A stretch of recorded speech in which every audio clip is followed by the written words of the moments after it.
Halo, selamat siang Sobat Candi Sewu, apa kabar? Hari ini senang banget Elsa bisa menemani Anda kembali dan menyapa lebih awal. Kalau biasanya jam 11, nah ini jam 10 kita sudah menyapa Anda. Dan ada yang spesial karena hari ini 1 jam ke depan kita akan bersama dengan Rumah Sakit Surajii Tirtonegoro Klaten akan membahas tentang COVID-19, terutama untuk pelayanan COVID-19 di Rumah Sakit Dr. Surajii Tirtonegoro Klaten. Sudah hadir narasumber di studio Candi Sewu, ada Dr. Luki Taufika Yuhadi. Ini adalah anggota tim COVID RSST Klaten. Kita sapa dulu narasumber kita. Selamat pagi, Dok. Ya, selamat pagi para pirsawan, para apa nih kita bilangnya? Sobat Candi Sewu. Oke.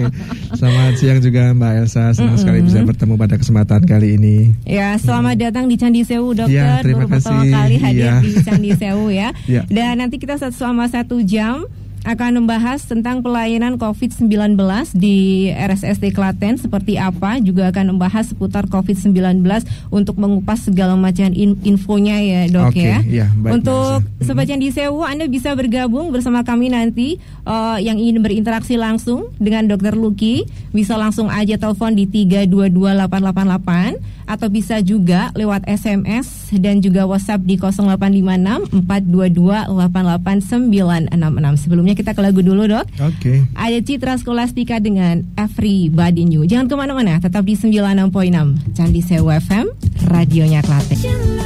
Mas Doni masih dinas di Rumah Sakit Surajii. Iya, Mbak, tetap memberikan pelayanan yang aman untuk pasien dan pengunjung selama pandemi COVID-19 ini. Ngomong-ngomong, melayani rapid test nggak di sana? Sebagai salah satu rujukan COVID-19, Rumah Sakit Surajii membuka pelayanan drive-thru pit stop COVID-19 test dengan biaya Rp296.000 yang meliputi rapid test, laboratorium darah rutin, analisa dokter, dan telekonsultasi dokter ahli. Pendaftaran bisa via WhatsApp 081 691 7000. Kalau misalnya nggak sakit, boleh rapid test, Mas. Drive-thru memang pemeriksaan untuk orang-orang yang tanpa gejala dan yang ingin tahu statusnya aja. Hasilnya bisa digunakan sebagai surat perjalanan berlaku selama 14 hari setelah pemeriksaan. Drive-thru pit stop COVID-19 test RSUP Dr. Surajii Tirtonegoro Klaten di Jalan KRT Dr. Surajii Tirtonegoro nomor 1 Tegalyoso Klaten Selatan. Pendaftaran Senin sampai dengan Jumat pukul 8 pagi sampai dengan 12 siang. Informasi lebih lanjut bisa menghubungi 0272 326 060. Baik, kita akan lanjut lagi dalam talk show hari ini bersama dengan Rumah Sakit Dr. Surajii Tirtonegoro Klaten dan masih akan membahas tentang pelayanan COVID-19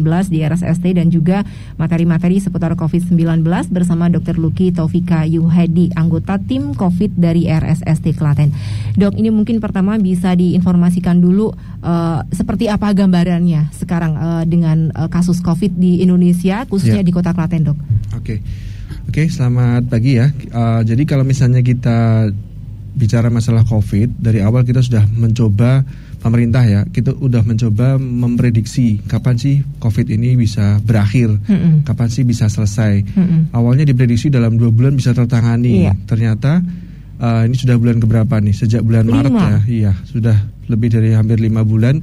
Ternyata angkanya malah semakin naik ya. Artinya apa?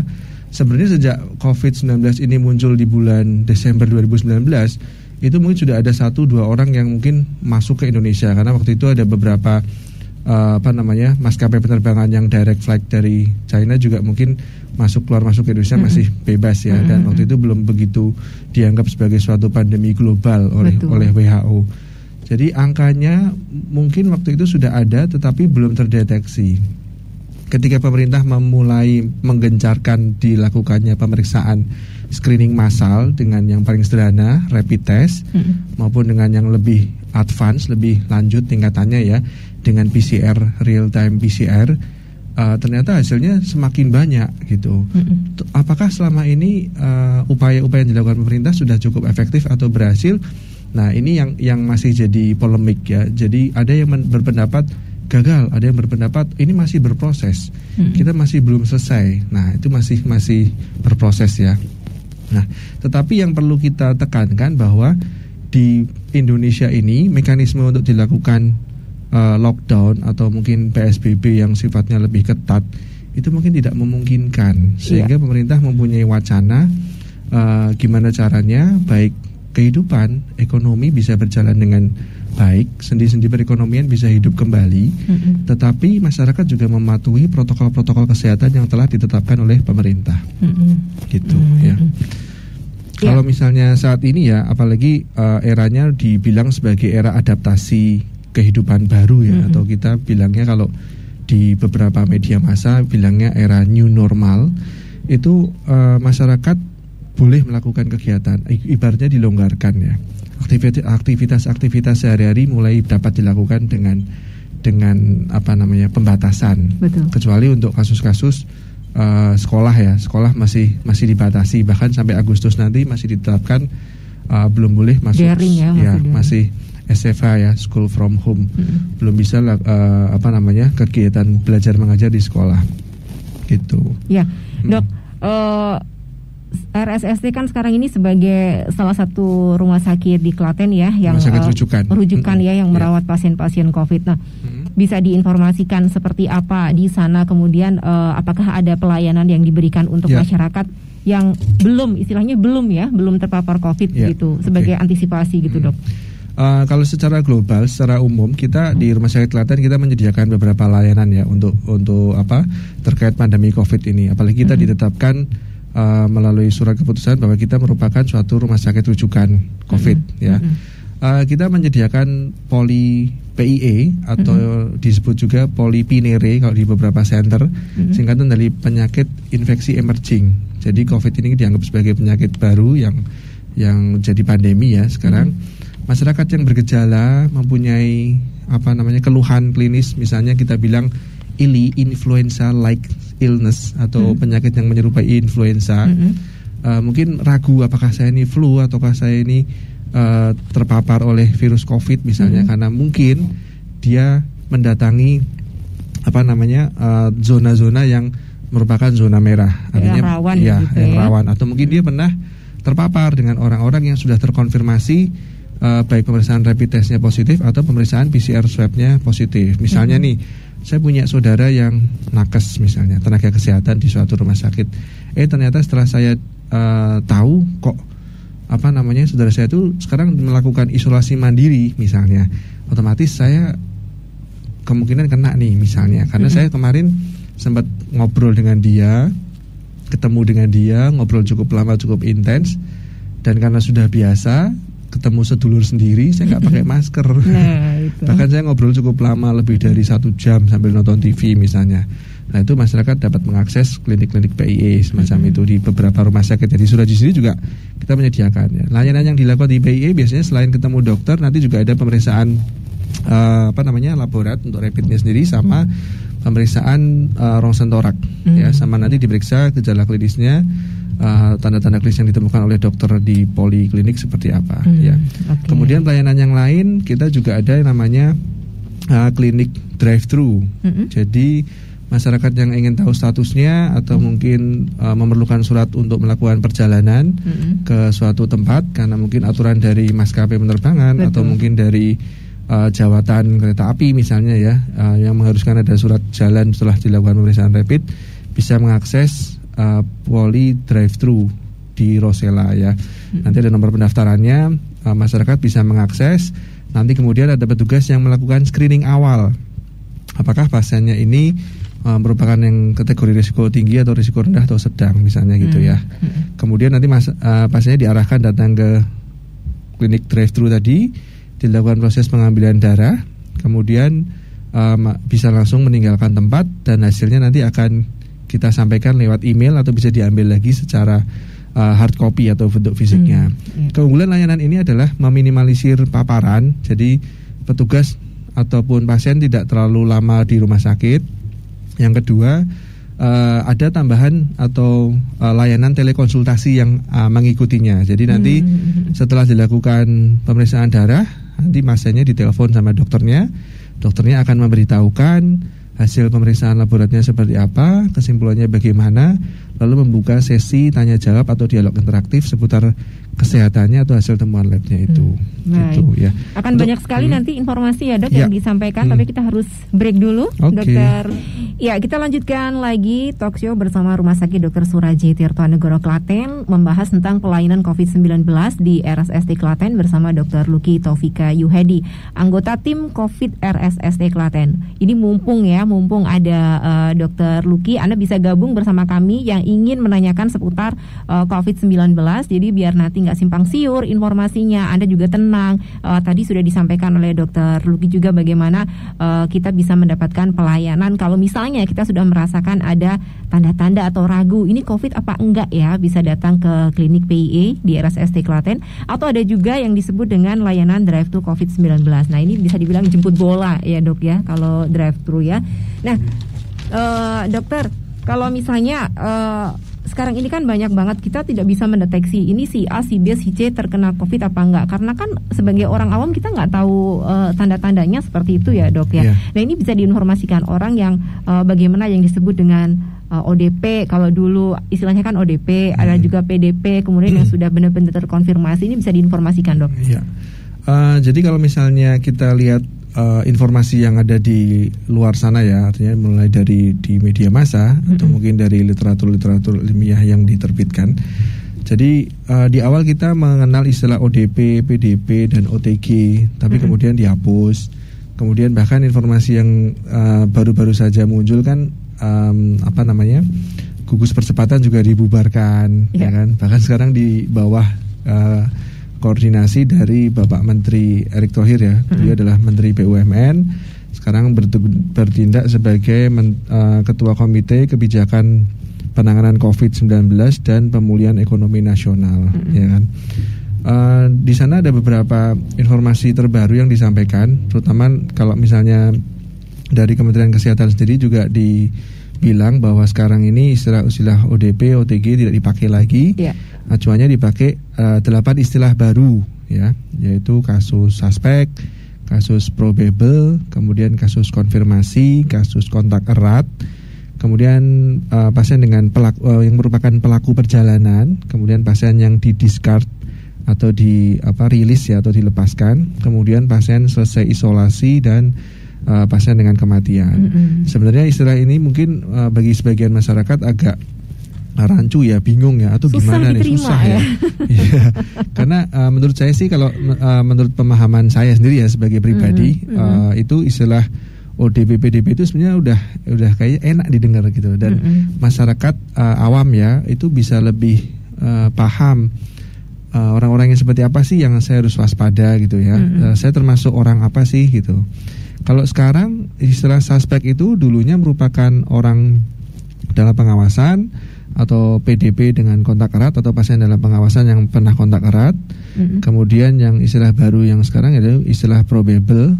Kalau kontak erat dulu OTG ya, seperti saya ya, seorang dokter atau teman-teman lainnya yang bekerja di fasilitas layanan kesehatan primer di puskesmas ya, atau di rumah sakit lain, itu juga merupakan OTG karena dia tiap hari bertemu dengan pasien yang mungkin pasien tersebut juga OTG, ya kan? Jadi kita tampak sehat-sehat saja, tampak baik-baik saja, tapi ternyata kita mungkin terpapar sama virus COVID-19, ya kan? Tetapi kita tidak melakukan pemeriksaan screening, rapid test, sehingga kita tidak tahu status kita ini sudah terpapar dan antibodinya terbentuk atau tidak. Kalau masyarakat tanya misalnya, tes yang paling bagus untuk mengetahui apakah saya COVID-19 ini pakai apa sih dok?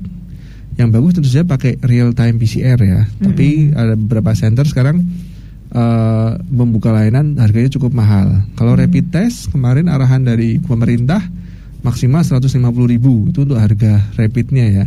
Tapi mungkin ada fasilitas penyerta lainnya, misalnya pemeriksaan darah lengkap, atau mungkin tadi ada materi telekonsultasi, itu bisa disebutkan. Padahal ya, idealnya nggak cuma rapid test doang ya. Ada pemeriksaan lainnya. Mungkin kalau misalnya ada beberapa apotik misalnya ya yang menyediakan alat rapid test mandiri misalnya, itu masyarakat mungkin bisa langsung membeli ya. Harapannya dengan maksimal harga 150.000 udah dapat satu kit untuk dilakukan pemeriksaan sendiri, tetapi mereka hanya tahu, oh ini kalau reaktif stripnya berapa, kalau non reaktif stripnya berapa. Terus word text-nya kan harus konsultasi ke dokter lagi atau butuh informasi tambahan setelah itu kan mereka tidak ada ya.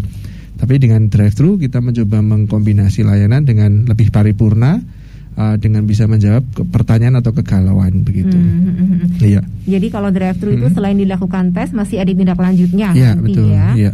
Kalau terkait dengan istilah-istilah tadi ya, yang kasus suspek misalnya, suspek itu kan kalau misalnya dibahasakan kan tersangka ya atau terduga gitu ya. Misalnya kita bilang begitu. Itu orang-orang yang bagaimana sih? Yaitu orang-orang dengan gejala infeksi saluran pernapasan akut ya, atau ISPA ya. Jadi ISPA itu A-nya bukan atas tapi akut. Ya.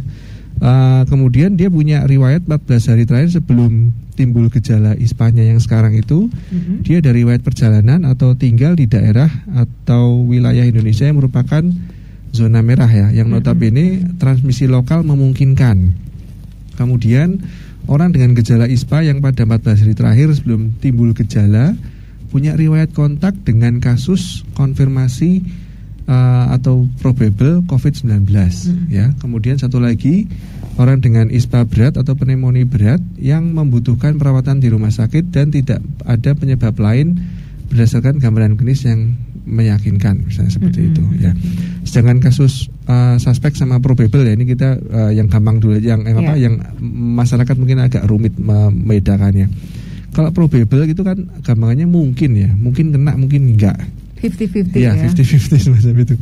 Yaitu kasus suspek dengan infeksi saluran pernapasan akut yang berat ya, atau kemudian meninggal dengan gambaran klinis yang meyakinkan mengarah ke COVID-19 dan belum ada hasil pemeriksaan laboratorium real time PCR-nya. Dok, saya ini bingung, ini kena COVID apa cuman flu biasa atau infeksi saluran napas biasa. Kalau beberapa literatur ilmiah yang dipublikasikan saat akhir-akhir ini ya, itu menyebutkan gejalanya memang mirip ya, ada batuk, pilek, misalnya, atau rasa tidak nyaman tidak enak di tenggorokan. Kemudian ada tambahan lagi demam ya, kemudian ada tambahan lagi hilangnya pengecapan. Nah, kalau udah yang begitu-begitu, apalagi misalnya Anda berasal dari zona merah misalnya, atau mungkin malah terpapar betul-betul lah, itu yang segera memeriksakan diri. Tapi kalau misalkan coba saya potong dulu sebentar, ya. Kayaknya ada penelpon yang masuk. Oke. Halo, selamat pagi. Halo Mbak. Ya, selamat pagi. Ya, selamat pagi. Dengan Ibu atau Mbak ini? Mbak Lastri. Mbak Lastri. Di mana Mbak Lastri? Ya. Saya di Prambanan, Mbak. Prambanan. Ya. Mau Dokter tanya? Luki ya. Dengan Dokter Luki. Dokter. Selamat pagi Mbak Lastri. Umur saya pagi dok. Umur saya 32 tahun dok. Kebetulan saya habis dari luar kota. Dari mana? Dari Bandung. Dari Bandung. Dari Bandung ya. Saya itu mau cek COVID, apakah di Dokter Suraji Tirtonegoro itu bisa menggunakan BPJS? Apakah bisa menggunakan BPJS? Bayar atau gimana? Terus pendaftarannya saya ke pendaftaran bagian apa itu dok? Iya. Begitu aja Mbak Lastri. Terima kasih Mbak Elsa. Oh iya, terima kasih untuk Mbak Lastri. Oh, jadi apakah tercover BPJS ini untuk tes COVID? Dok, harus ditahan dulu jawabannya. Oke. Untuk Mbak Lastri di Prambanan, jawabannya akan disampaikan oleh Dokter Luki nanti setelah lagu ya. Jadi jangan kemana-mana. Untuk Sobat Candi Sewu juga yang ingin gabung bersama kami bisa langsung telepon di 3228888 atau bisa juga lewat SMS dan WhatsApp di 085642288966. Kami kembali setelah satu lagu dari Taylor Swift. Back. Anda masih mendengarkan talk show bersama Rumah Sakit Dr. Suraji Tirtonegoro Klaten, dan kita masih membahas ya tentang pelayanan COVID-19 di RSST bersama Dr. Luki Taufika Yuhadi, anggota tim COVID-19 RSST. Dan tadi sudah ada satu penelpon dari Mbak Lastri di Prambanan menanyakan kalau misalnya mau melakukan tes COVID ya, ada di klinik PIE tadi, itu apakah tercover oleh BPJS? Silahkan Dokter Taufik. Baik, terima kasih Mbak Lastri ya dari Prambanan. Jadi kalau misalnya ada pasien atau masyarakat yang akan melakukan pemeriksaan COVID itu di poli PIE ya maupun di poli drive-thru, itu sayang sekali tidak di-cover sama BPJS. Akan tetapi jika memang nanti dalam suatu pelacakannya ya, atau mungkin penelusurannya nanti memang pasiennya itu hasilnya positif, nanti kemudian memerlukan suatu isolasi yang mandiri di rumah sakit atau mungkin secara dilakukan sendiri di rumah ya, misalnya tersedia tempat dan memungkinkan, nah itu mungkin bisa dilakukan klaim terhadap BPJS, terhadap pelayanan yang setelah dilakukan. Tapi kalau untuk mandiri memang tidak tercover oleh BPJS ya. Jadi kalau misalnya karena negara menanggung ya, jika pasien memang terkonfirmasi positif, maka saat dia melakukan isolasi di rumah sakit maupun diobservasi, dirawat inap, itu nanti akan di-cover segala macam hasil pemeriksaan yang dilakukannya ya. Nah, untuk kasus Mbak Lastri ini cukup menarik ya. Beliau berasal dari Bandung ya. Pulang dari Bandung ya. Kalau memang tidak ada gejala influenza-like illness atau infeksi saluran pernapasan akut yang muncul ya, mungkin sebaiknya isolasi mandiri dahulu ya. Yeah. Artinya misalnya di rumah ada orang tua atau ada keluarga yang mempunyai komorbid, sebaiknya menghindari kontak dengan mereka dahulu ya. Paling tidak ada satu ruangan khusus atau satu kamar khusus yang Mbak Lastri mungkin tinggal di situ dulu, memastikan dalam 14 hari ke depan sejak tiba dari Bandung itu tidak ada gejala yang muncul ya. Karena dikhawatirkan kalau memang muncul gejala, misalnya terkonfirmasi positif, alangkah sayang orang-orang yang ada di sekitarnya, karena mereka punya risiko kena paparan ya. Tetapi dalam hal ini kalau memang Mbak Lastri muncul gejala-gejala yang mengarah ke infeksi saluran pernapasan akut atau influenza-like illness, penyakit yang serupa dengan gejala-gejala flu, khawatir mungkin bisa mengakses klinik PIE gitu. Dokter bisa diinformasikan yang dimaksud dengan isolasi mandiri itu seperti apa? Karena kadang-kadang yang terjadi di masyarakat kita itu adalah isolasi mandiri, ya udah nggak keluar rumah tapi masih melakukan kontak dengan anggota keluarganya seperti itu. Ini bisa diluruskan, Dok. Oke. Jadi melakukan isolasi mandiri itu bentuknya adalah mengisolasi atau membatasi gerak dan ruang ya. Artinya misalnya di rumah itu tersedia tempat yang khusus ya, hanya ditinggali dia sendiri atau kamar yang dipakai di sini, sudah dia sementara di situ dengan sirkulasi udara yang baik, makan minum yang cukup misalnya ya, atau mungkin ada anggota keluarga lain yang membantu suplai ya. Kemudian hindari percakapan dengan orang lain yang mungkin lebih dari 30 menit atau intens dalam jarak kurang dari 1,5 meter atau kurang dari 2 meter ya. Selama melakukan proses isolasi mandiri, masyarakat bisa terus melakukan aktivitas lainnya ya, yang pribadi ya, misalnya membaca, menulis, atau mungkin melakukan aktivitas hobi ya. Tetapi sebaiknya untuk tips dari orang-orang yang survivor dari COVID, malah membatasi media sosial dari informasi yang COVID, malah turut membantu ya. Artinya selama isolasi mandiri, anggap nih, saya mau isolasi mandiri bukan karena saya positif, tapi misalnya saya menganggap diri saya positif, ya sudah, saya positive thinking, saya melakukan aktivitas sehari-hari di dalam satu ruangan dan mengurangi kontak sosial dengan orang lain di sekitar saya dan keluarga saya. Insya Allah aman dalam 14 hari ke depan, maka bisa menyatakan diri bebas. Ada telepon lagi, Dokter Farid? Halo. Sudah pergi. Terlalu lama nunggu ya. Boleh deh dicoba lagi. Soalnya kalau lagi menjelaskan saya potong juga nggak enak, saya harus menunggu titik dulu ya. Silakan kalau misalnya lewat telepon terlalu lama nunggu, Anda juga bisa lewat WhatsApp ya di 0856 422 88966 atau bisa juga lewat SMS online, nomornya sama ya. Dokter, nanti kita akan sambung lagi pembahasan mengenai pelayanan COVID-19 di RSST. Untuk Sobat Candi Sewu juga jangan kemana-mana, kami masih akan kembali sampai jam 11 nanti. Anda masih bisa bergabung bersama kami. Ada Semi Simorangkir dengan dia. Tetapi 96.6 Candi Sewu FM radionya Klaten dalam talk show bersama Rumah Sakit Dr. Suraji Tirto Negoro Klaten. Ya, kita akan lanjutkan kembali talk show bersama Rumah Sakit Dr. Suraji Tirto Negoro Klaten, masih membahas mengenai pelayanan COVID-19 di RSST dan juga informasi-informasi seputar COVID-19 supaya Anda juga lebih memahami apa itu COVID-19, termasuk juga bagaimana kita mengantisipasi dan mengatasi kalau misalnya kita terpapar oleh virus COVID ya.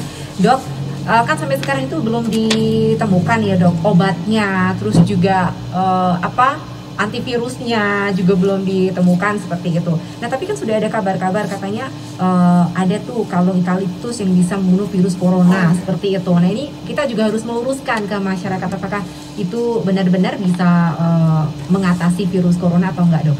Iya, oke. Jadi kalau misalnya kita lihat di mass media lagi ya, masyarakat kan seringkali dapat berita-berita itu merupakan hasil studi dari Kementerian Pertanian ya. Jadi mereka punya Badan Penelitian dan Pengembangan Pertanian. Dokter, mohon maaf sebelum dilanjutkan ini ada penelpon nanti daripada pergi lagi. Halo, selamat siang. Selamat siang Bapak. Hendro. Pak Hendro? Ya. Di mana Pak Hendro? Apa di Delanggu. Delanggu. Silakan Pak Hendro. Pertanyaan pertama tadi tentang Mbak siapa yang beri bahan itu? Oh, Mbak Lastri. Ya, itu gimana Dok kalau misalnya dia merasa punya gejala, saya periksa takut bayar. Terus habis itu ini banyak dialami orang seperti itu Dok. Iya. Yang kedua tentang apa drive-thru ini ya? Drive-thru ya. Itu apa bedanya dengan pemeriksaan yang dilakukan oleh rumah sakit ketika ada pasien datang? Bedanya itu apa? Ya. Gimana? Tidak aja deh, Mas Rindu. Terima kasih untuk Pak Hendro yang ada di Delanggu. Ya. Mungkin sedikit diulang singkat saja Dok. Jadi kalau misalnya di Poli PIE itu akan ketemu dengan dokter spesialis secara langsung ya, dokter spesialis paru. Nanti beliau akan melakukan serangkaian wawancara atau anamnese, kemudian melakukan pemeriksaan fisik dan ada hasil pemeriksaan laborat darah lengkap sama hasil pemeriksaan foto rongsen ya. Nanti dengan dilihat dari hasil itu dokternya akan men-summary atau menyimpulkan kira-kira pasien mengarah kemana. Ya. Kemudian kalau misalnya di situ di Poli PIE itu memang layanannya layanan yang non BPJS ya, untuk yang BPJS tidak tersedia. Tetapi kalau misalkan nanti mengarah ke hasil yang reaktif atau positif ya, masyarakat mungkin gampangannya dengarnya positif ya, tapi sebenarnya itu kita bilang reaktif. Itu nanti bisa diklaim atau diganti. Artinya mungkin dibebas biayakan. Ya. Sedangkan kalau pelayanan drive-thru itu lebih meminimalisir kontak, jadi lebih berbicara masalah segi kepraktisan saja. Jadi pasien datang kemudian menggunakan kendaraan pribadi melewati poli drive-thru, kemudian dilakukan sesi pengambilan. Ya, saat diambil darah nanti darah tersebut akan diperiksa hasil rapid testnya sama hasil pemeriksaan darah lengkapnya. Kemudian hasil akan dilaporkan bisa lewat email, tetap kami laporkan dalam bentuk email, juga dalam bentuk fisik atau hard copy.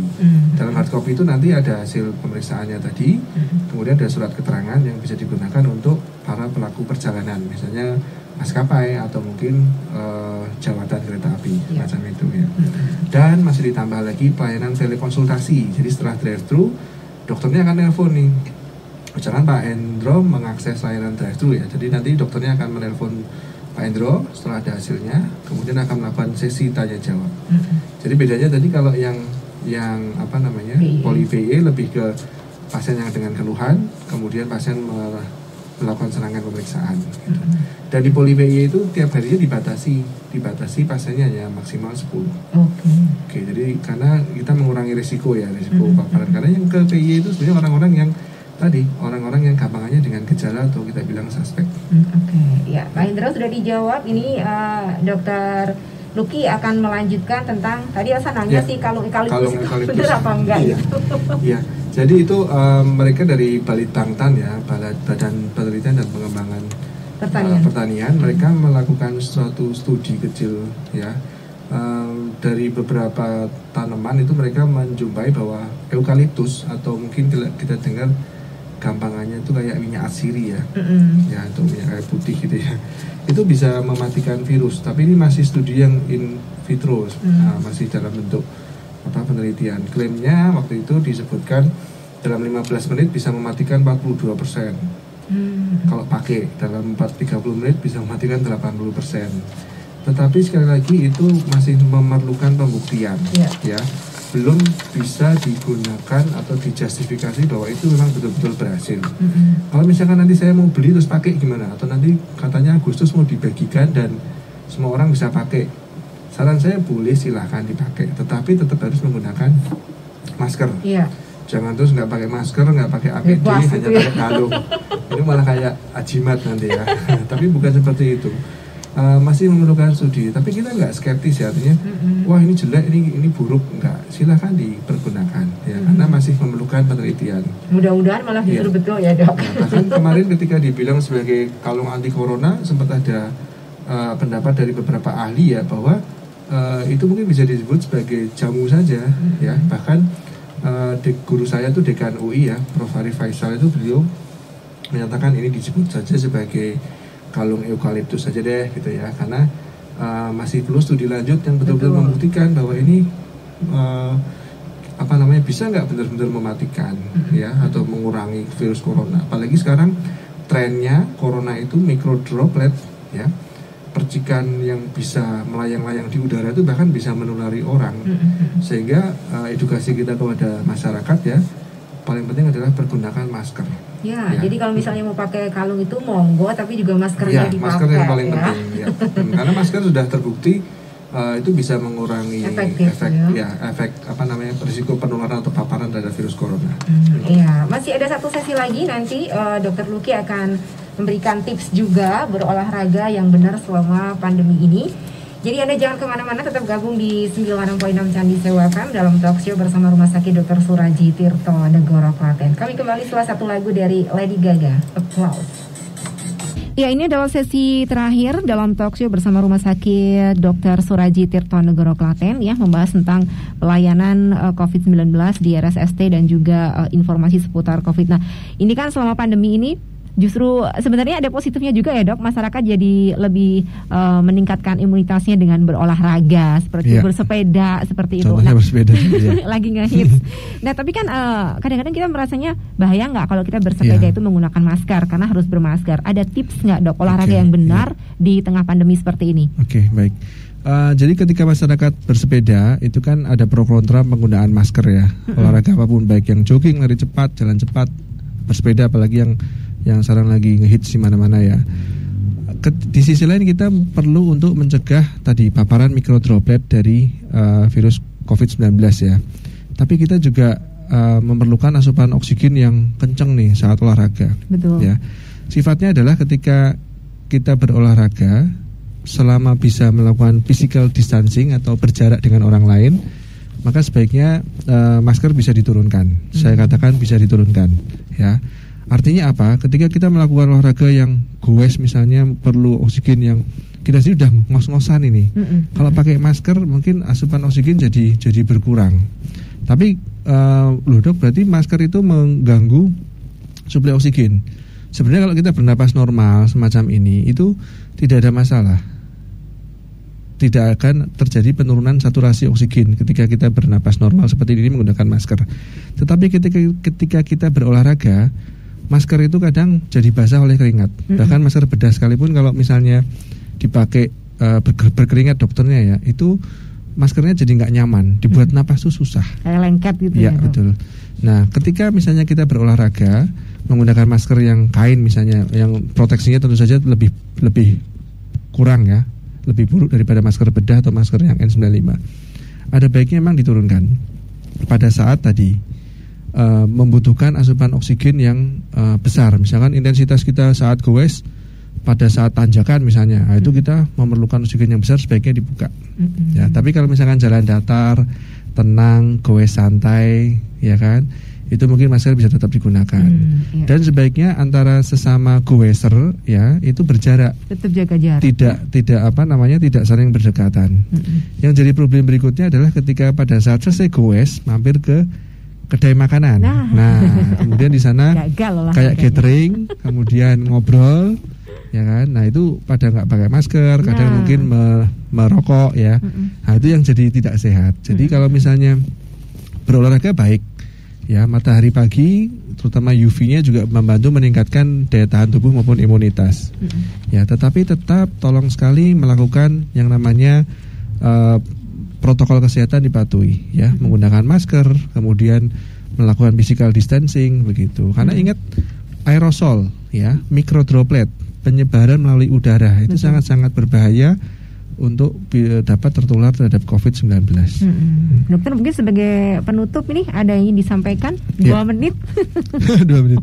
Ya, kalau saya sih prinsipnya kalau olahraga ya prinsipnya silahkan, asal di lokasi yang tidak terlalu ramai, pastikan menerapkan physical distancing, kemudian bisa dilakukan minimal 30 menit kalau di luar ya. Kalau misalnya di dalam, mungkin bisa melakukan olahraga yang sifatnya sederhana seperti mengikuti kelas-kelas aerobik online atau baca-baca di video tutorial misalnya ya. Kemudian bisa yoga atau latihan kekuatan otot dengan TRX yang tali itu ya.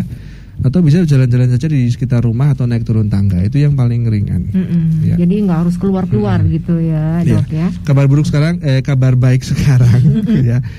Vaksin sudah mulai diuji cobakan ya. Jadi masyarakat tidak perlu panik. Jadi pemerintah sudah berupaya sekuat tenaga, apalagi sekarang juga sudah menggandeng Bio Farma ya, produsen vaksin lokal Nusantara. Ya, mari kita berdoa bersama-sama semoga uji klinisnya terhadap kalau nggak salah mereka merekrut relawan ya, relawan yang nanti akan divaksin sebanyak 1.600 orang tuh kayaknya ya. Itu harapannya nanti setelah nanti dilakukan vaksin muncul kekebalan ya.